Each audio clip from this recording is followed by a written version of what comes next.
like to get in a couple of questions of my own. Are the Insulate Britain protests here to stay? I hope they will raise the really important issues they're raising in a different way. I don't support the way they've been protesting. I think protest has a really important role to play in our democracy. Did you support them at the start? Did you think if maybe once or twice makes the point and then fade away? The issue I definitely support. Sure. We have to do a better job in insulating our homes because it helps with not just reducing carbon emissions, it reduces people's bills and it helps create jobs. That's why in London we have a retrofitting revolution to address this. I support the right to protest. I think, though, it should be lawful, peaceful and safe. I don't support the way these protesters are going about their business, not just because of the disruption, not just because of the appointments being delayed and sometimes cancelled, but actually I think it's putting people off what is an important issue in the weeks before COP26. What would you do if you were in charge? How would you make the point more effectively, given that it's the first question I'm asking you, precisely because it has succeeded in achieving so much prominence? Even people who hate their every utterance and every gesture talk about them. I think the people who hate them talk about them a lot more than the people who are sort of supportive of the cause but concerned about the tactics. So what would you do if I put you in charge? The things we're doing is, despite some of the protests we've seen over the last few weeks, my retrofitting plan was announced before. Some of the things that the government will be announcing, hopefully in Glasgow, but also leaders from across the globe will be announced despite some of the protests in the last few weeks. But look, it's the middle group of people we've got to try and persuade to do things to reduce carbon emissions, to raise awareness, and those people are being put off this really important issue. We've heard all this before.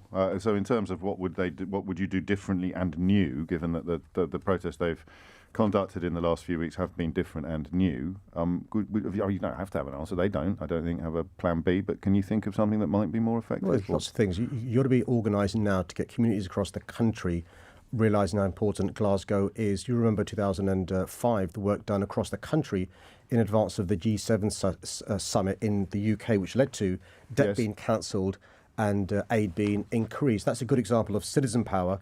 And what that we did in 2005 was citizens across the globe lobbied the 7 leaders in the G7, which led to some of the changes we're seeing. And that sort of lobbying, those campaigning, those marches, the concerts and so forth were lawful, peaceful and safe. And before we go to the phones, with your lawyer hat on, although it's not your specific area of expertise from your days as a lawyer, what can be done? Because the Home Secretary makes a lot of conference-friendly noises. It's only 2 years ago she said she was going to halve the number of refugees arriving by dinghy. That wasn't mentioned in her speech this week. But as it stands, these injunctions that they've taken out, are they going to work? Can you criminalise or jail people for sitting down in the middle of a road? So the tactic being used is to get an injunction from a judge. And if you disobey the injunction, you're in contempt of court, which can lead to imprisonment.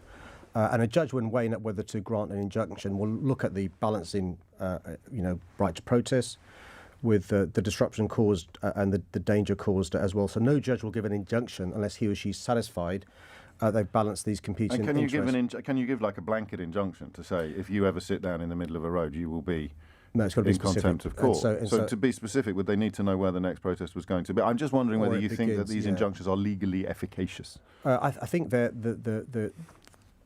the best there is available. So bear in mind, you don't I think it's difficult. I think, and this is my concern, by the way. Sure. By the way, one of the unintended consequences of these often unlawful, often dangerous, often not peaceful protests is it's encouraging the government, in the guise of the Home Secretary and the government, to bring in new laws to close what they think are loopholes, which I think is not a good thing to do.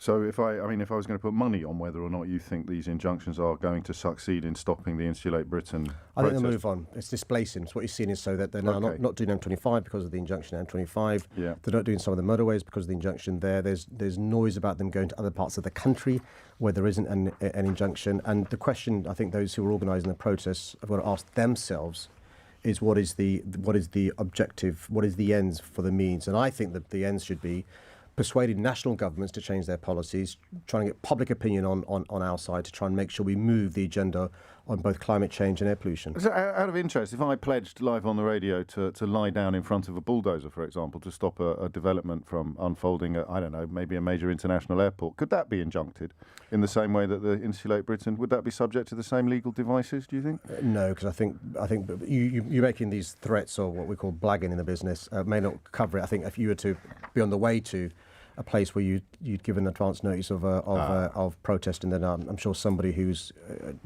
life is being disrupted may well go to the courts to get an injunction. To the phones, Mr. Mayor. And that was